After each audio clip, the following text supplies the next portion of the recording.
एक दिन ठाकुर जी अपने ग्वाल वालों के संग खेल रहे थे, तो ठाकुर जी ने ऐसे खेल खेल में श्रीदामा को धक्का दिया, श्रीदामा गिर गया, बहुत जोर से रोया। ठाकुर जी बोले, अरे भैया शांत है जा, लग गई, अरे ठीक है अब शांत है जा। लेकिन श्रीदामा शांत नहीं हो गए। ठाकुर जी बोले, तुम कैसे हो? गोकुल में रह में हम, गोकुल को मतलब है जहां हर घर में 1000 गैया, उसका नाम है गोकुल। इतनी गैयान को दूध घी दही सब हमारे घर में होवे। अरे खा पी के ने बढ़िया अपनी शरीर को बनाओ, खेल खेल में लगती रहे, इतना रोवे को कहा मतलब है?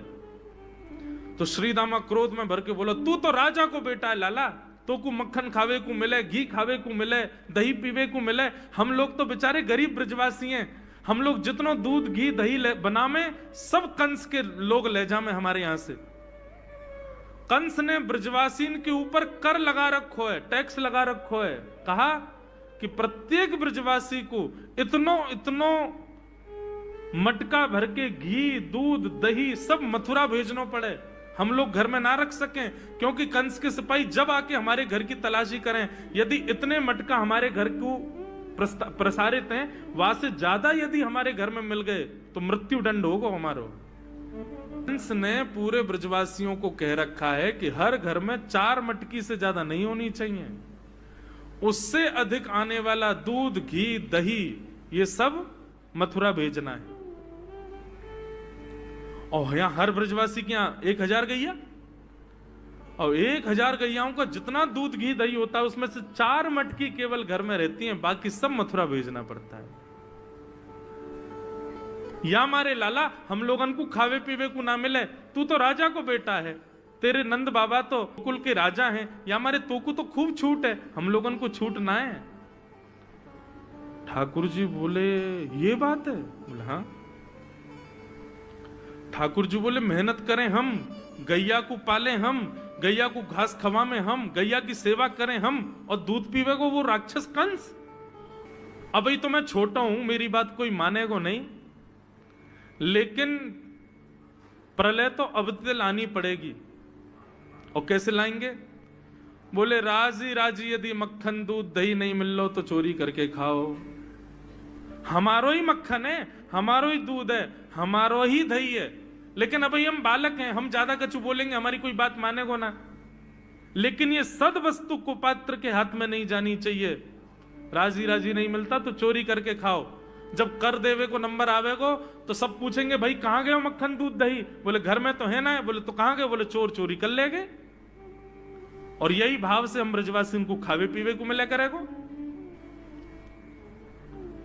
मधुमंगल श्रीदाम बोले, लाला तू जो कहेगो सो करेंगे, लेकिन चोरी नहीं करेंगे। ठाकुर जी बोले, तो ठीक है, कल से तुम लोग अलग खेलो, मैं और दाऊ दादा अलग खेलेंगे, हमारे संग मत खेलना। मधुमंगल सीताम बोले, अरे लाला तू ना जाने, मैया यो के लाला जो चाहे करियो, चोरी मत करियो, चोरी करवे तो ब्याह ना होवे। ठाकुर जी बोले, ब्याह की पड़ रही है तो है, ब्याह ना होवे। ऐसो पत्र पूछ रहा सो है गयो, पत्रो दुबरो सो तू सीख जैसो है गयो, तो कौन ब्याह करेगा ऐसे? अरे ब्याह करना तो ने खाया ने पी ने बढ़िया, गाल तेरे बढ़िया होंगे, शरीर ने बढ़िया होगा, तभी तो ब्याह होएगा। अब भैया हमारी बात सुन लो, जितने अच्छे काम करने सब आज कर लो, कल से चोरी करेंगे, पूरे ब्रजमंडल में आतंक मचाएंगे, हमारो ही दूध घी दही है और हम ही चोरी करके खाएंगे। ठाकुर जी ने चोरी क्यों की? क्योंकि सारा गौरस बेवजह मथुरा भेजा जाता था, और मथुरा से कंस पूरे भारत में वितरित करके खूब धन कमाता था। इस वजह से ब्रजवासी प्रताड़ित होते थे, क्योंकि गैया के लालन पालन में जितना खर्चा होगा सब करो ब्रजवासी। 4 मटके मिलते थे, 4 में से 3 को तो बेच देते थे, 1 में पूरा घर चलता था। यह हालत थी ब्रज की। इसलिए ठाकुर जी ने कहा कि भैया राजी राजी नहीं तो गैर राजी, हम जितने बाकी की मटकी मथुरा भेजे वाली उनको सबन को तोड़ फोड़ करेंगे, उनमें से मक्खन निकाल निकाल के खाएंगे, एक दूसरे को खवाएंगे, और सब यहीं रहेगो, मथुरा नहीं जाएगो कछु भी। इसलिए ठाकुर जी ने चोरी की। सबसे पहले प्रैक्टिस अपने घर में ही कर लें कैसे करनी है चोरी। सो अगले दिन ठाकुर जी सवेरे उठे और देखने लगे, यशोदा मैया देख तो नहीं रही, और ठाकुर जी चुपचाप गए महाराज जहां पर सारे मक्खन दूध दही रखे, वहां पहुंच गए गौरस भंडार में। और गौरस भंडार में एक मटकी के ऊपर से ढक्कन हटाए करके जैसे ही ठाकुर जी ने हाथ बोर के पानो प्रारंभ किया, सामने एक खंबा था, उसमें मणि लग रही थी। आज पहली बार 3.5 वर्ष की आयु में ठाकुर जी ने अपना प्रतिबिंब देखा। ठाकुर जी ने जैसे ही प्रतिबिंब में अपने रूप को देखा, अपने रूप को देख करके ठाकुर जी बोले, हो तू भी आयो यहां चोरी करवे? अपने आप से ही बात कर रहे हैं ठाकुर जी।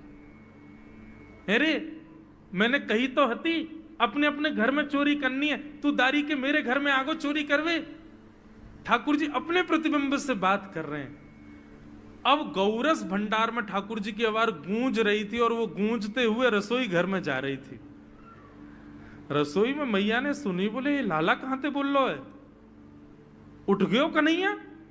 मुझको पतो भी ना चली, नूपुरन की आवाज ना आई। मैया दौड़ करके गई तो देखा ढूंढते ढूंढते गौरस भंडार में ठाकुर जी अपने प्रतिबिंब से बात कर रहे हैं। कितनी सुंदर झांकी है ठाकुर जी की। ठाकुर जी मक्खन पा रहे हैं। बोले अच्छा अब आ तो गयो है यहां पे, लेकिन सुन चुपचाप चोरी करके भाग जाइयो, मेरी मैया बहुत मारेगी तो को। बाकू यदि पतो चल गई तू चोरी कर रहा है तो को उखलते मान देगी, मेरी मैया बहुत मारेगी। चुपचाप चोरी कर और निकल ले यहां से। ठाकुर जी चोरी की बात कर रहे थे, यशोदा मैया ने पीछे से सुनी, लाला ओ कन्हैया। ठाकुर जी घबरा गए, मैया कैसे आ गई? हाँ मैया, कौन से बात कर रहे हो तू? अरे मैया देख हमारे घर में चोर घुसायो है। अपने प्रतिबिंब को दिखा करके ठाकुर जी कह रहे हैं, देख मैया हमारे घर में चोर घुसायो, जे चोरी कर रहे हो हमारे यहाँ के मक्खन की, तो मैया को पकड़वे आयो हूं। नन्हे से गोपाल जी, बहुत मधुर लीला। मैया हंस भी रही है और क्रोध भी कर रही। बोले अच्छा जो चोरी कर रहे हो? बोले हाँ। चल याकू तो मैं पकड़ लूंगी, लेकिन जे बता तेरे हाथ में मक्खन कैसे लगो? तू तो याकू पकड़वे आयो ना। अब मैया याकी मैं कहा बताऊं, तेने मेरे हाथ में पद्म राग के ऐसे ऐसे बढ़िया कंगन पहना रखे हैं, कड़ूला पहना रखे हैं सोने के। जब मैं धूप में निकलूं ना तो धूप की किरण से मुंह को बहुत जलन है जाए हाथ में। तो कल मेरे सखा मधुमंगल ने मुझसे कही, बोले लाला जे जलन तेरी दूर रह जाएगी, तू मक्खन में हाथ बोर लियो अपनो, सोई तेरी जलन दूर रह जाएगी। या हमारे मैया जलन हटावे के काजे मैंने हाथ बोरो है। मैया बोली अच्छा चल लाला, यहां तो तेरे जलन है रही और यहां मक्खन कैसे लगो? ठाकुर जी बोले मैया मैं अपनी जलन दूर कर रहा हूं। इतने में जन कहां तक मक्खी आके मेरे मुंह पे बैठ गई। बाकू उड़ावे के काजे मैंने जैसे मुंह पे हाथ किया सो मक्खन मेरे मुंह पे लग गो। मैया बोली लाला तू चोरी भी करन लगो और अब झूठ भी बोलन लगो मुंह। ठाकुर जी ने ग्वाल बालों से कहा भैया मिशन फेल हो गया, घर में तो चोरी नहीं कर पाए हम, अब दूसरे इनके घर में दावे बोलो। एक दिन महाराज ठाकुर जी का जब आतंक खूब बढ़ गया गोकुल में, सब गोपियों ने जाकर के मैया से शिकायत करी। बोले मैया अपने लाला को संभाल लियो, नहीं तो काउदना हम देख लेंगी और फिर हमसे मत कहियो कि तेने मेरे लाला से यूं क्यों कही। मैया बोली कहा क्यों मेरे लाला ने? गोपी बोली ये बस सुन लो और यूं बताइयो कहा ना करे तुम्हारो लाला। देख वे मैं 3.5 बरस को है, बाकी पेट में इतनी बड़ी बड़ी दाढ़ी है, बाकी मतलब बलवान है कि सब जानकारी है या कुछ छोटो बालक मत समझियो। गोपियों ने जाकर के अपनी अपनी दुख दर्द सुनाए मैया को। मैया बोली अरे भैया मेरे लाला को मक्खन की कोई कमी थोड़ी है, मेरे लाला को दूध की कोई कमी थोड़ी है। मेरो लाला चाहे तो मक्खन से नहावे, दूध में नहावे, इतना मक्खन दूध दही मेरे घर पे, तुम्हारे यहां क्यों चोरी करेगो? अरे कई बार बालकन को अपने घर को भोजन बढ़िया ना लगे, दूसरे के घर को बढ़िया लगे, अगर बार ने तुम्हारे यहाँ की नेकात मक्खन खा लियो तो वहां इतना रो क्यों रही हो? मैया आपको अपनो लाला बहुत सीधो लगे ना, हम बताएं कहा करे तुम्हारो लाला?